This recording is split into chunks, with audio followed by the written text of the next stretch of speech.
Hello, welcome to episode 24 of the Daily Disney Podcast. Thank you so much for joining me today. We are going to talk about an attraction that is one of my favorites, and it is an absolute must-ride. It just got done with a rather lengthy refurbishment, and that is the Tomorrowland Transit Authority Peoplemover. It is located in the Magic Kingdom in sunny Orlando, Florida. It used to be known as the Wedway Peoplemover from 75 to 94 and the Tomorrowland Transit Authority from 94 to 2010. So, a lot of people just call it the Peoplemover. Some people call it TTA. Ultimately, it's a little bit of both. The Tomorrowland Transit Authority Peoplemover. So this was originally designed by Walt Disney to be used in Epcot. Epcot is the experimental prototype city of tomorrow, Epcot. And this was going to be an urban mass transit system of the future. Vehicles took passengers on a grand circle tour around Tomorrowland. But really, what this was going to do was this was going to take you from the area in front of your home, past the park, to the school, to the area where you can shop, all these different areas within the city of Epcot. Not the theme park, but the city, Epcot. So it's changed, obviously, and I'm glad that it's here. If you have not seen the Epcot video that Walt did, where he's talking about everything with Walt Disney World with Epcot Center, take a look, because the Peoplemover is a big part of that, and it's really, really cool. So let's get into what we have right now. These vehicles take passengers on a grand circle tour of Tomorrowland that provides elevated views of several other attractions. The experience is the lone remaining attraction in the Magic Kingdom that has corporate sponsorship. There are different things that are presented by this and prevented by this, but the Peoplemover is actually, it's changed sponsorship. So I think what I'm reading may not even be accurate. So disregard that about the sponsorship. It is sponsored. I know it is. I just think it's changed or it's changing. Let's not put too much fake news out there. So disregard that last statement. So anyway, the Peoplemover, the attraction experience, let's talk about it a little bit. What do you do when you're on here? The attraction has a single station which resides in the center of Rocket Tower Plaza beneath the Astro Orbiter. The Astro Orbiter is a ride that's almost like Dumbo, but it's 6,000 feet in the air and makes you want to vomit. Passing the queue, passengers step into the speed ramp, which is an inclined moving walkway to the second level. Then they step into a moving platform, which matches the speed of the Peoplemover trains. You can board them and depart the station. Leaving the Rocket Tower Plaza station, the trains make a sharp left, followed by a sweeping turn over the plaza. The track makes a right turn, running along the outside of the Northern Show Building and above the former queue for Stitch's Great Escape. You then pass by the Tomorrowland Main Central Plaza. The track enters a tunnel through the Northern Show Building and passes a large diorama containing the portion of Progress City, which is Epcot, part of that previous video I was talking about, which was released, which originally resided in the upper level of Carousel of Progress and the New York's World Fair, at the New York's World Fair and at Disneyland before getting moved over here. After you leave that show building, the TTA crosses the walkway from Tomorrowland to Fantasyland, following Tomorrowland Speedway. After the Speedway and the entrance to Tron, which you can see a lot better now, the TTA crosses the railroad station, the railroad, and passes through a switch leading to the ride storage and maintenance as they make a right turn towards Space Mountain. You see it, you always look left and think, where's that going? Well, that's where everything is stored overnight. Inside Space Mountain, the trains make a left turn, pass between the lift hills of the roller coaster tracks. The vehicles then pass two lighted signs reading Starport 75 and reference to the opening year of the attraction. Before open space to the left allows a view down into the post show. After the view of the post show, the track makes a right turn, wrapping around the track's loading system. And then you go on the back side of the dome, which is a complete pitch black darkness. It's possible to look up and see the projections from the ride and the tracks if your eyes have kind of adjusted properly. After this, the trains exit, merging into the storage track, run along the outside of the dome to return to the railroad bridge. The Space Mountain segment of the TTA has gained heavy popularity among park guests because it's really the only view of Space Mountain when the lights are on. And it appears they're on more frequently now. The TTA does not stop during Space Mountain breakdowns, so guests riding the TTA can see the lights on and see the tracks and everything going on in there. After you cross the railroad tracks, the train backtracks to the point above Tomorrowland Speedway before heading south, passing the Space Mountain entrance, the former Skyway Terminal, the restrooms, and then you go right along Carousel of Progress before crossing over Galaxy Palace Theater and entering the South Show Building. Entering the building, guests see a diorama of the futuristic salon and get a view down into Buzz Lightyear's Space Ranger Spin, similar to the one given of Star Traders. Once you exit the tunnel, the ride travels along the side of the South Show Building, passing Main Street USA, the Tomorrowland sign entrance, and Cinderella Castle yet again, above the queue for the Monsters, Inc. laugh floor and the queue for Buzz Lightyear's Space Ranger Spin. Turns to the plaza, and you get off and you're good to go.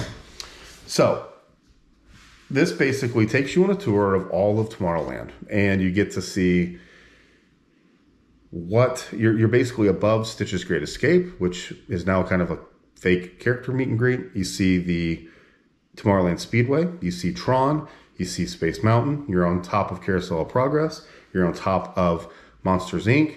You get to see into Buzz Lightyear's Space Ranger Spin, and then also the views of Tomorrowland and the castle. If you can guess right and get on here with the fireworks, it's unbelievable. If you can guess right and get here just as dusk is coming, as the sun is setting, it's unbelievable. Frankly, it's one of my favorite rides. I know that it's slow. I know that there's no thrill involved. I know that it's kind of on the weak side, but I love it. I think it's fun. The views are amazing. Every time you're on there, you catch something different. I think it's a really, really fun, cool ride. So, a little bit of history here. The Peoplemover opened in July 1st, 1975, based on the Peoplemover attraction in California. It did not use the same Goodyear tires that rotated. Instead, it used linear induction motors. That was a good move because everything out west kind of broke, and even the pillars and everything that it was on, it's basically made now where you can't even have a Peoplemover. I know it turned into lightning rods or something like that where they sped up and slowed down, but ultimately the Edison Electric Institute was the original sponsor of the ride here on the east side. Instead of an open track with covered cars, the ride was designed the opposite of Disneyland, open air cars with a ceiling. The engineering design of the track was also reworked, while Disneyland's version regularly changed elevation, especially during outdoor portions. The version for Disney World was the same elevation the entire way through. Again, the West Coast one went up and down and fast and everything like that with all the different changes. Thus, the pillars and everything is unsafe to even use right now. The original narration track was provided by Jack Wagner in 1985. He was replaced by the computer voice, Ronnie Shell, until 94, when the attraction received a makeover for the new Tomorrowland. And then it passed through the attraction that occupied Tomorrowland at the time. It went through Mission to Mars, If You Had Wings, and others. Originally, the tunnel through the South Show Building had 3 windows. Different things were going on. The building first housed If You Had Wings. So basically, they changed it where you could look into If You Had Wings, Delta Dream Flight, those old school rides you could see in there more and actually see different show scenes. So that was pretty cool. In the spring of 94, Tomorrowland underwent a massive refurbishment that changed the theme of the land from being a showcase of future technology to a working city of the future. The Peoplemover received new physical theming of the track structure along the north and south show buildings, as well as Rocket Tower Plaza was updated. Boldly colored metallic structures were involved. The section of the track lining the north show building to the Space Mountain was not changed over by Carousel of Progress. that's when the name changed from the Peoplemover to the TTA. The new narration was added. Basically, the changes that have been made, and then changes made in the 94 narration over its 15 years of use included the following: the replacement of the narration of the South Show building when Delta Dream Flight became Take Flight. The narration was replaced again when Take Flight was turned into Buzz Lightyear's Space Ranger Spin. You got to change the narration if you're changing the ride. In 94, the narration for Space Mountain said, "Now arriving in Space Mountain, Tomorrowland's gateway to the galaxy, presented by Federal Express." And when FedEx dropped it, you obviously had to cut off the presented by. The narration was played upon leaving the South Show building tunnel, mentioning the timekeeper from 94 to 2006. When the timekeeper closed, obviously, the narration had to change. So it closed in 2009 with a major refurbishment. And from there, many, many things kind of updated. So as more updates were made, in 2009, the same version we see right now is really what was out there in 2009. It closed in April and in 2009, and it had a major refurbishment of Space Mountain. It reopened in 2009. Later that year in September, there were extensive construction work planned for the roller coaster, which was Space Mountain, and safety risks during the riding of the TTA would be present. So basically, they just said, forget it, we're going to close it down and make sure everybody's safe. During the refurbishment, the beamway was enhanced with new LED lighting that moves in time with the music. Other enhancements with repainted trackway infrastructure and new speakers for the ride. Basically, Mike Brazel, with safety spiels provided by BJ Ward, provided the main narration from 82 to 95 over in Disneyland. So the new narration is similar to the original narration that includes segments introducing all attractions in Tomorrowland, including attractions that have been open for the last update, such as Buzz Lightyear's Space Ranger Spin, Monsters Inc. Laugh Floor, and it also included brief audio clips from characters represented from the various attractions. Buzz Lightyear, Roz from Monsters Inc., Mickey Mouse when you're above Star Trader store, Stitch when that was open, different things like that. The most popular one is Paging Mr. Morrow. That is one that was there. It's always been there, and I hope it always is there. On August 5th, 2010, it was announced that the name Peoplemover would officially be reinstated to the ride's name, effectively changing it to the Tomorrowland Transit Authority Peoplemover. The ride signage was changed around the track to reflect the name change. On March 12th, 2020, it was announced that Tomorrowland Transit Authority Peoplemover would close for refurbishment due to the COVID-19 outbreak. On October 26th of 2020, since Walt Disney World reopened after temporary closing during the COVID-19 pandemic, Disney had extended the Peoplemover refurbishment. It then went on until May 2021. It actually had a soft opening on April 25th and officially opened in May of this year. A few things were different. The paint was updated. Some people claim the ride was smoother. I don't really believe that. I just think it was one of those things where it was going to be a high impact ride. They wanted to continue to keep everybody social distanced. And here we are. They got a chance to update a few things, and it's out there. So the Peoplemover. That's the history of the Peoplemover. That's a lot of information. Hopefully you found that a little interesting. For me, a couple things. We're very fortunate that this is here in Florida. We are. On the West Coast, as I mentioned, they had this originally. Then it got all shades of messed up. They have all kinds of weird stuff out there. People, they had 4 different deaths from this. It was basically an elevated platform, roof over the cars, but no railings, no roof over it, anything like that.